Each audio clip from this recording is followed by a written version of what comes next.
If you can't pay me $600,000 over asking price, I'm selling to BlackRock. If you didn't buy Starbucks last year, you could have bought my asbestos-ridden condo for $1.6 million.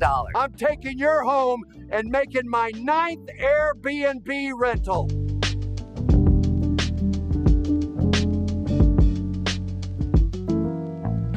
Ain't that the truth? The boomers have locked down the market and they're not budging, at least not yet. But thank God for our nation's bad eating habits, because we're going to get that inventory soon enough. My name is Brian Stevens. This is Mortgage Shots, and here's what you need to know about the mortgage market today and how it affects you. Now, speaking of eating habits, did you know that Simply Orange juice is now 6 ounces smaller than it was last year? Pringles were 150 grams. Now they're 134. They're taking my Pringles. Kettle chips were 7 ounces. Now they're 5. 8-inch tortillas, they're 7 now. And Reese's was a 5-pack, now it's a 4-pack. And homes, well, now they're being built 11% smaller. This is what's known as shrinkflation. It's a way to fight inflation. Rather than increase your prices on your offerings, you reduce the sample size of what you're giving. Now, in all the examples that I gave you, it's probably a good thing. We don't need to have more candy or more chips. God knows I don't. However, the difference with shrinkflation on houses is this singular point. Homes are 11% smaller. However, they're 74% more expensive than they were just a decade ago. Quote, a new LendingTree study found that new single-family homes have shrunk 11% in the past decade, while their prices per square foot have jumped 74%,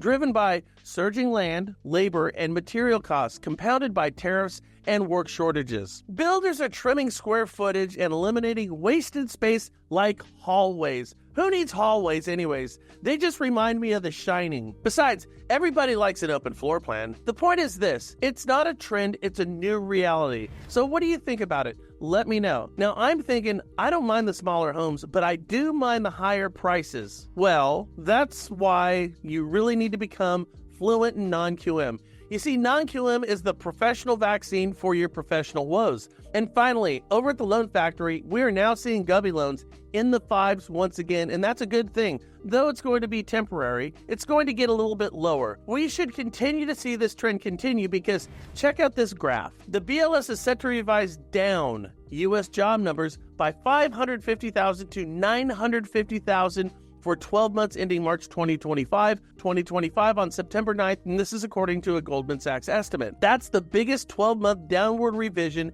in 15 freaking years. Total cuts over 2 years would reach 1.5 million jobs. But is this going to help us? Is it going to help rates?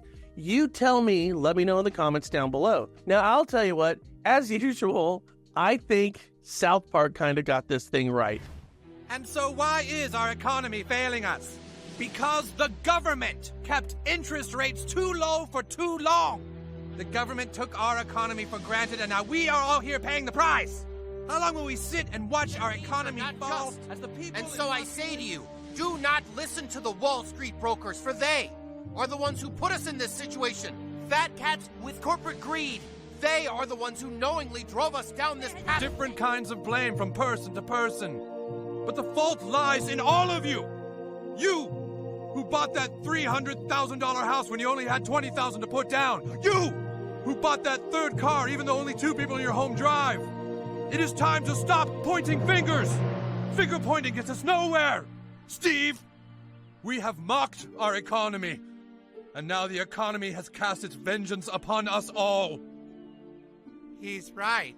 This is the first guy to actually make sense. Well, let me know in the comments. I hope this helps.